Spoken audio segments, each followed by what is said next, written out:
Hey guys, and welcome back to the channel. Today we're going to be talking about 25 secrets that every rich person knows. Let's talk about it. So if it seems like the rich know something that we all don't, then it's true because 30% of the world's wealth is owned by the richest 1% of the nation. So let's talk about these secrets so that we can get in on it and start taking ownership and start getting more money.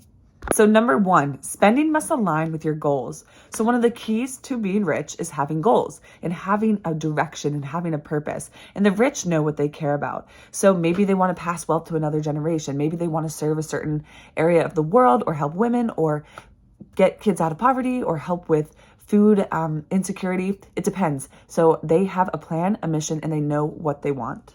Two, they don't spend any time trying to impress other people. A lot of people who want to be wealthy or who are wealthy but they want to show off, they spend so much money on trying to show that they're wealthy or prove that they're wealthy. But the real wealthy people and the people who are comfortable with themselves don't feel the need to show off and to show their wealth. Of course, they can buy nice things and things of that nature and do what they want, but they're not in the game for their ego and to show off. So they do what they want with their money instead of just trying to show off with their money. Number three, they have plenty of liquidity. Liquidity is simply cash. So they make investments and they have assets and things of that nature, but they also have emergency funds and money for a rainy day. Even Warren Buffett has been holding a ton of cash. He, of course, has a lot of investments, but he's been holding a ton of cash to put in the right investment. And especially for those who maybe don't have that kind of wealth, you do want to have an emergency fund or you do want to have a little bit of cushion and backup so that if something were to go wrong, you do have some money. Number four, avoid fees at all costs. So there's a lot of fees financially. There's fees with your credit cards, with your debit cards, with foreign transaction fees, with your investments. There's extra fees. And so be careful of spending extra money on fees. Now, typically for wealthy people, it's a lot of the things that they spend the most money on, like a car, houses, things like that. But these little expenses can add up, and these fees, even if they seem small, like with investments, over time, it could be millions and millions of dollars. Number five, be aware and know what you're paying with your investment fees. So hopefully you have investments or you're working on it. And once you do, or if you do, you want to make sure that you actually know how much they charge and how much you're spending. If you aren't aware, which more than half of workers are not aware of how much is going into their retirement accounts, their 401ks, their 403bs, their 457s, etc., then you aren't aware and you don't know how many fees that you are incurring. So make sure you're aware, make sure you are informed, make sure you have a baseline knowledge so that it's someone else is not controlling your money. Someone might be helping you, but you want to be knowledgeable as well. Number six, asset location is as important as asset allocation. So it's super important to make sure that you have multiple places where your income and your assets are growing. And so maybe you have real estate, maybe you are just in investments, but you have different accounts, like you have your 401k, you have your retirement account, you have a Roth IRA, you have multiple things and you're invested in different things. So that's super important to have a mix because different asset classes can do well at different times and you want to protect yourself as well as you can. Number seven, choose the right retirement savings accounts so you can earn tax benefits by contributing to these tax deferred and tax advantaged accounts like your 401ks. Now, this is because typically contributions come out of your paycheck before they get taxed. Now, lowering your taxable income is important because it grows tax deferred. But when you withdraw that money in retirement, it will be taxed at your regular income tax rate, which could be up to 37% for the wealthiest taxpayers. That's a lot of money. And so you don't get any tax breaks by investing in stocks or things like that in a regular brokerage account. But if you keep it in that regular brokerage for long enough, then you'll only be charged at a capital gains rate, which is 0 to 20%, which usually tops out at 15%. So just being aware of these things and how much you're taxed and when and why, and just having a general understanding is really, really helpful because typically most people spend a lot of money on taxes. And so if you can avoid that or find ways to mitigate that or minimize that, the better off you'll be. Number 8, the wealthiest people know how to manage their taxes, how to get benefits from taxes, how to avoid certain taxes legally, and how to keep more money. So it's important to also be doing this year round and to stay up to date on certain tax information, or to also be doing certain things that will help you on your tax returns, whether that's paying your children if you have a business to help lower your taxable income and to give to your family more, whether that is giving to charitable organizations and keeping receipts and records. That is totally up to you, but it really, really helps. And so be aware of this throughout the year, not just during tax season. And especially if you own a business, typically you'll do things quarterly and you'll pay taxes then instead of just one lump sum at the end of the year. Number 8, make sure you donate to charitable causes. And so this is really just great for the world and for helping and giving back, but it does help your bank account as well. If you itemize your tax return, instead of taking the standard deduction, which is what everyone can get, then you can deduct charitable contributions to qualified organizations. And the more you deduct, the more that you reduce your taxable income. And so this is great. A lot of wealthy people do this, or they have their own organizations or their own philanthropic foundations, but you can contribute to anything, whether this is something as simple as donating clothes or items to like a Goodwill or a Salvation Army, or you are donating actual money to a specific charity of your choice. You are going to be lowering your taxable income. And I could do a video that's more in depth on this because I think this is fascinating. It's a great way to give back, but also help yourself and your family, and then giving you more money to give back. And so I could do a longer video on this. If you're interested, let me know. But giving to charitable organizations is helpful. Number 9, the wealthiest people, they onboard tax professionals, legal professionals, and financial professionals to help them with their finances, with their business, with getting more deductions, and with helping them to find loopholes and to find strategies and tactics in order to be more financially free and to be able to have more money to invest in their businesses and in their life. And so enlist the support of professionals who actually know what they're doing. And I know a lot of people who have, maybe they don't have millions and millions of dollars, but they've enlisted some support from a tax professional. They maybe spent $200 to $400, which is a lot of money for them at the time. But then they ended up saving thousands and thousands of dollars just by having that conversation with them and paying that money. So it can be helpful to do that. And so maybe you can find information online or in books, but also don't forget about professionals and people. And it might be worth spending that money to save even more money down the line. 10, a caveat to this though, number 9, is that you need to make sure that you have a very good professional and that who you are paying actually knows their stuff. And so I know you might not have a ton of money depending on where you are at in your life, and maybe you do, and that's okay, but try to hire the best person you can, or at least look for someone who is certified from NAPFA, which is National Association of Personal Finance Advisors. And so it's super important to just make sure you have a reputable person, to make sure that you are getting advice from someone who knows their stuff, especially for something like this, right? We can all just talk about what we've learned in our advice and things, but when it comes to something like that, you definitely want to make sure that you're in the right hands, especially if you're paying for it, right? And so just be careful with that. Number 11, for rich people, salary is typically not the whole story. Now, to get your first 100K, and even you could get more, there are people who make really, really high salaries, even in the millions of dollars.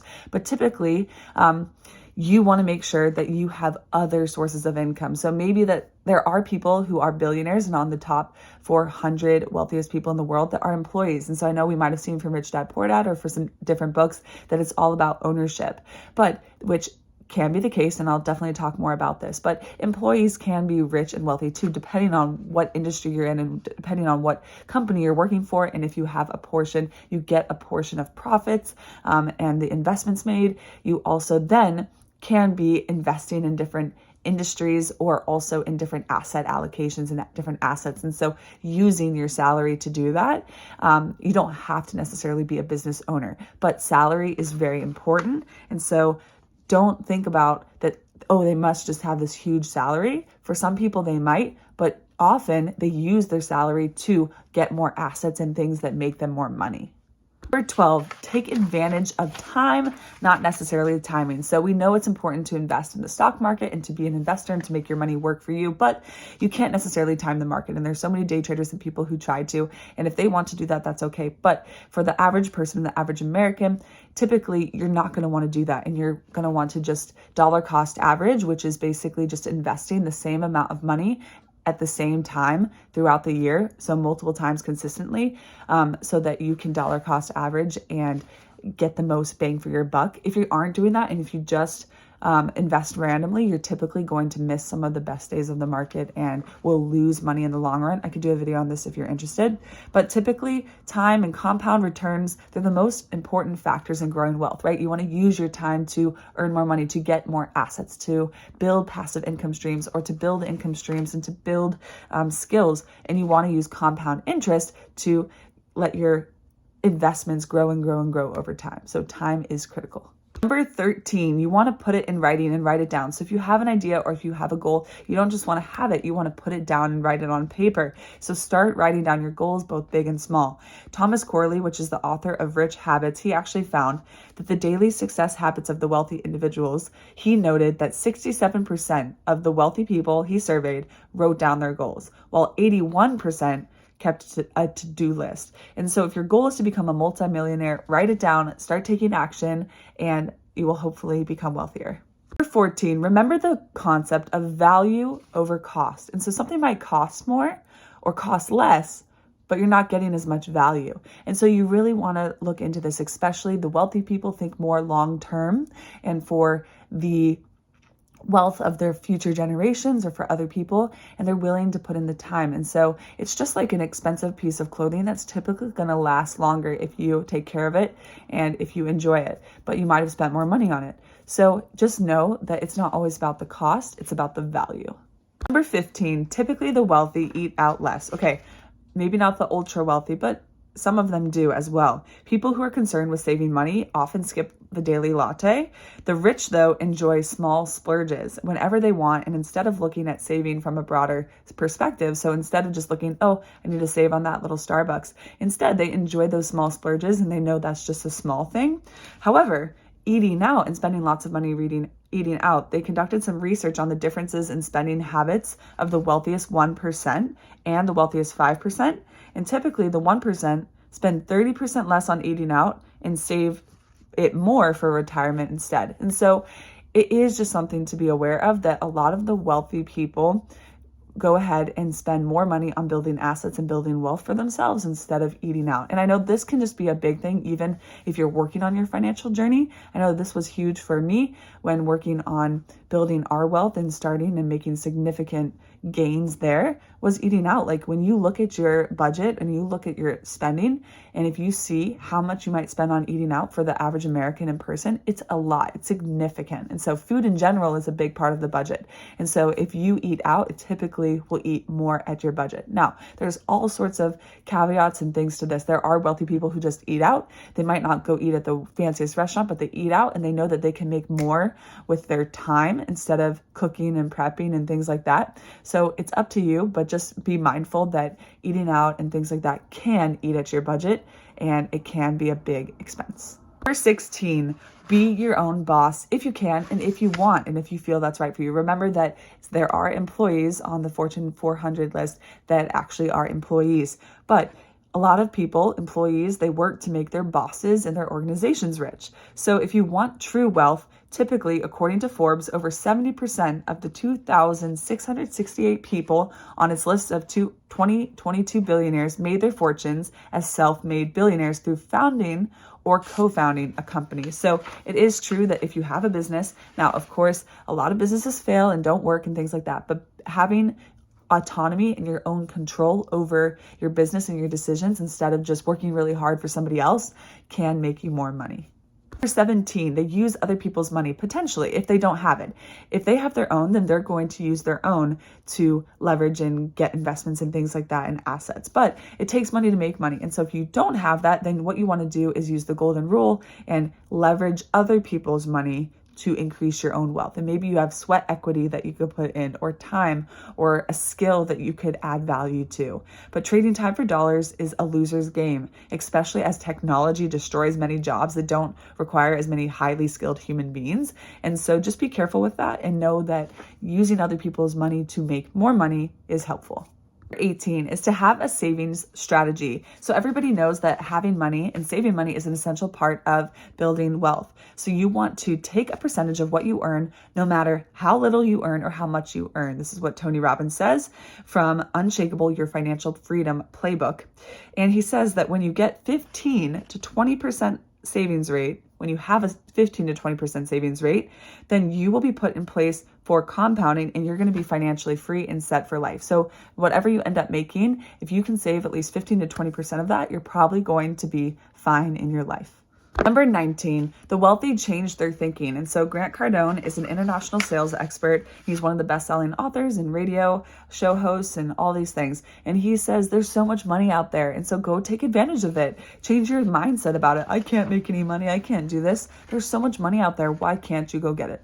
Number 20, this is something that I've been working on and that I think is really critical. I think we can all want to invest in the stock market and things of that nature, but especially if you're young or you're starting out, you actually want to invest more in yourself and in your skills and in your business and in the things that can help you to grow, right? The S&P and me. That's what Alex Hormozy says. But it's super important. Grant Cardone has given this advice and you want to go ahead and invest in yourself and spend the money there, because if you do that and if you spend that, it doesn't mean be frivolous. However, if you do that, then eventually you're going to have more money to then invest in the stock market. So you can always invest a little bit if you want. I've always done that, put a little bit in, but trying to invest more instead of just going, I'm going to save my little salary in the S&P 500 forever. Instead, it's like, all right, I've been doing that. Now I need to figure out how to make more or earn more income or get more skills or acquire these things. And so it's worth spending that money on yourself now so that you can have more money later and you can have this valuable foundation and set of skills. 21, only take a job if there's potential for growth. So it doesn't matter. Even if it has a small salary, there's so many people that start with a small salary, but what they want to do is they want to have room to learn. So a lot of wealthy people recommend learn first, learn and then earn, right? And then you can hop around and you can go places where there's potential to earn more or where you can grow, but you always want to go somewhere where you can learn and then where you can expand. 22, don't pay with credit cards. So cut up your credit cards is what billionaire Mark Cuban from Shark Tank says. If you use a credit card, then you don't want to be rich. Cash is king for those who want to get rich. And so we know that credit cards can be such a detriment. I know a lot of people use debt or other people's money as leverage, and that can be something that works for people, especially very wealthy people. However, be careful about a credit card. It can be one of the worst things, and it can really, really mess up people's lives. So be very, very mindful and careful of what you do with it. 23, pursue your passion. What? Some people say, don't pursue your passion or pursue the money. And that can work for you. It depends on the individual. But typically, people who are wealthy, they actually pursue something that they enjoy, because rich people get rich when they do something that they actually are passionate about, because it's tough. It's hard to earn money. It's hard to get rich. It's hard to stay committed. And so if you care about it, you're more willing to stay on that path. And so find something, hopefully it ends up being lucrative, but just find something you're passionate about and you'd be surprised. There's probably some way to monetize that or to earn money in the society we live in today. Just get creative. So those were some 25 secrets that every rich person knows, and I hope they're helpful to you. And I think part of it, a lot of people who have a lot of money, they do something called gatekeeping, and they don't share the information. And there's a lot of people online or who have been writing books who have started sharing how they've gotten wealthy and how they've done these things, which I think is critical. And so if you can go find those people, go learn from them. I definitely have been doing that, and it's so helpful for success. But try to unlock these secrets and start thinking about these things. And I'm going to be doing more videos on like the specific financial terms to know, like EBITDA and just things of that nature, so that we could be more educated. Typically, if you don't have the awareness, then other people are going to be able to take advantage of you or to do whatever they want. If you have more knowledge, you can question things, you can advocate for yourself, and you can make better choices for you and your family. I hope this video was helpful for you. I will be doing more videos like this on this channel. Let me know what you think and if you like it or what videos you need more of. That's my goal. I'm just sharing what I'm learning and what I think can maybe help you as well. But if there's something specific you want to know more about and I can maybe help, definitely let me know in the comments below. Feel free to give this video a thumbs up if you liked it. If you want more videos like this on the channel, feel free to share with a friend and subscribe for more. And I will see you in the next video. Bye guys. Keep working hard. You got this. And I'll see you in the next video. Bye guys.